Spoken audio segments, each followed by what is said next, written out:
Just out running some errands.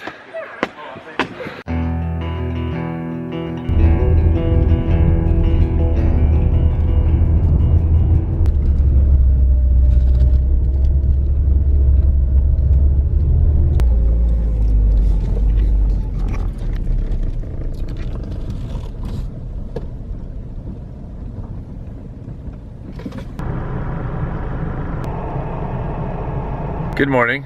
The time is what I just showed you, and I'm feeling good. I'm meeting Sid and Bree for yet another portion of my Mendocino Coast 50K route. So far the trails I've seen have been pretty good, passable, few trees down here and there. This section might be a little gnarly, so we'll see. I want to get on here because I'm meeting with State Parks on Monday morning to discuss the possibility of having to reroute, and I do not want to reroute. So I want to at least go in there and say, I ran it, it's fine. By the way, it's also a lot darker and foggy this morning, but an ultra runner plans ahead by leaving a headlamp in the car at all times. I never know when I'm just gonna get out of the car and start running. It could be dark, so I want to prepare. Two more points on the headlamp. One, of course, look at this. I mean, it looks fantastic. It's always looked really good. I always feel good about this, like I should just kind of wear it out in public. Second, it's good to be prepared. I mean, when we're on this run, if we come across a mine and I don't have my headlamp, I ain't going down there.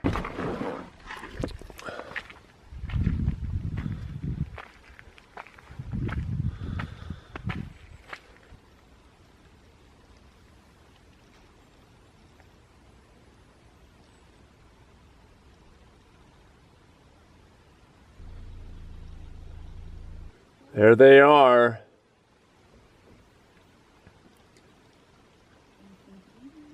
No, I'm not sleeping. I could sleep. Could you sleep? I zoned out definitely on the way up here. It was a little too bumpy for me to zone out. I put my head back, but then I was like... So far we're getting through this. This trail definitely, the rain has affected. A lot of roots down, a lot of trees down. Totally doable for an ultra runner. I mean, if you're the Queen of England, you're not gonna do this trail. Well, you'd have people carrying you. If the Queen of England has ultra runners carrying her, she could do this trail. Whoa, where are you going? I'm going over the bridge, man. Wow. Oh my God. You guys go first, and if you fall, I'll know. There we go. That's what I wanted to see. Good? Yeah? Okay. Yeah? Keep going. Any obstacles? Okay. Wet. Wet. Look at the, I'm gonna leave it. This is like a whole thing. It's biodegradable. Apparently it doesn't degrade. Look at that. That dead branch. Look at that. That is a ribbon from last year's race. We scoured these trails and picked up ribbons. That's the holdout. 1 year ago, I'm leaving it. It's biodegradable. Woo woo. That was about a 6 miler. Trails are a little ragged, but pretty overall good. So good to be out on them though. What a great route. It got me excited about the race. About a month away, I'm getting ramped up. After the run, we stood around Sid's car for a few minutes and discussed Jolly Ranchers. I got one, the last of her sour apple. Anybody who knows Jolly Ranchers is not gonna argue with me about the fact that sour apple is the best flavor. I'm energized, I'm refreshed. I'm going to work, got to teach a cooking class tomorrow, nutrition, leaving Tuesday, speaking 4 times in the next 7 days. I got a busy week ahead and trying to get the writing done to where I can get a draft to the editor. So I got a huge week ahead. Look at the shirt, I'm wearing my TFF lifestyle shirt. I wonder if Jackson's out somewhere doing some epic shit. Whereas me, I'm gonna take my kids to a birthday party. Oh yeah. On my way. Just can't show me, God, I'm praying that you find me, that you see me, that you run it, never tired. Desire, desire. Okay, that was a fun class. Super nice lady. And it is, look at this day. Whoa, it's amazing. So I'm gonna go home and ride inside. Half of you were going, why don't you ride outside? I'm like, what am I on Baywatch?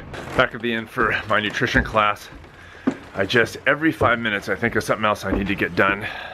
This is gonna be one crazy week. Okay, focus, focus, focus. Okay, class is done. What a very, very nice person that was. I love teaching, I love speaking, but I'm also going home and doing the podcast today, not tomorrow, because I got a just crazy week coming ahead. So I'm trying to get the podcast in early, and that'll be that. So prep on that, and away we go. I'll be out, I'll be back.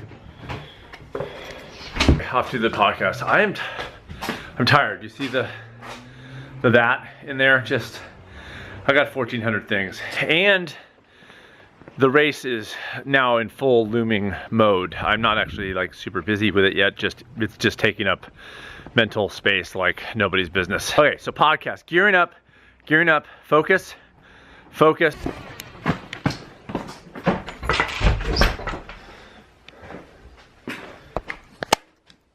Oh yeah.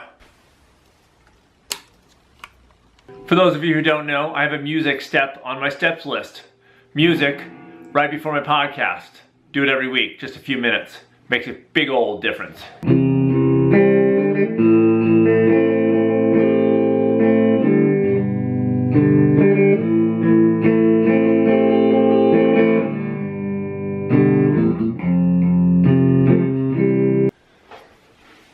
Now onto the podcast. Hello, small steppers. Sid Garza-Hillman here. Welcome to my podcast. This is my weekly show where I bring to you my conversations. It's like, what the fuck? Hello, small steppers. Sid Garza-Hillman here. Welcome to my show, my weekly podcast, where I bring to you my thoughts and perspectives on living better in the modern world, how to do what we do better, how to be a more natural human being, but not nutty nut natural.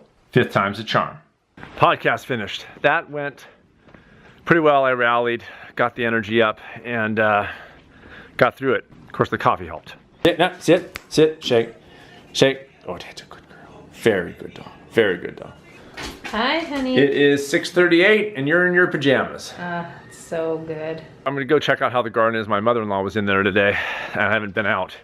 It's 10 feet away from my house, but I haven't been here in a long time.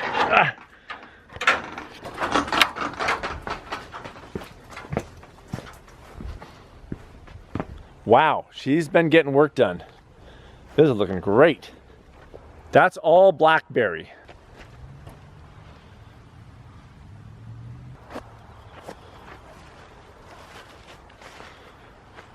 Compost. Man, she has been doing work out here. It looks fantastic.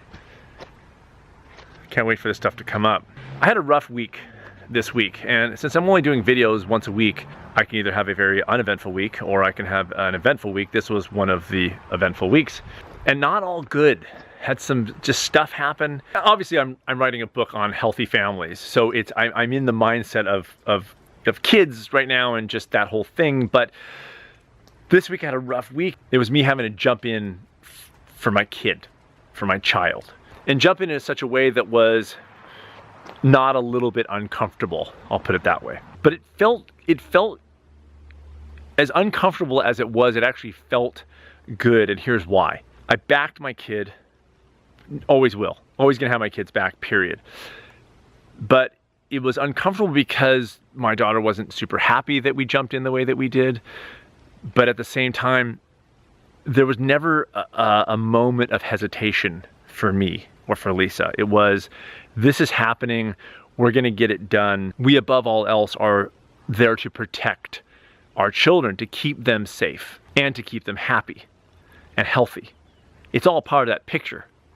And then I come back to us as adults and say, who's protecting us if we're not protecting ourselves? Who is looking out for us if we're not looking out for ourselves? As parents, we make it about our kids and we go, I gotta look out for them. I gotta make sure they're happy and healthy and all this kind of stuff. And sometimes that's at the expense of our own. We gotta have our own backs. Health and happiness to me are about, first and foremost, an ethic of self-care, of learning how to be self-reliant and to protect our needs and to come out swinging when those are threatened, to find out in us where that fight is. What I talked about in today's podcast was establishing a home base, a figurative home base, a place of knowledge and clarity that we can rely on and draw from in times of dysfunction and in times of upset. To say, this is upsetting and this is happening, but I know exactly how to act right now. I know exactly what to do. That's an amazing thing to feel when you feel it, of just, yeah, there's no choice here. I know exactly what to do and I don't really care who's mad at me about this or how uncomfortable it is. And when we know who we are and what we want, we don't really have to spend a lot of time thinking about where to go next.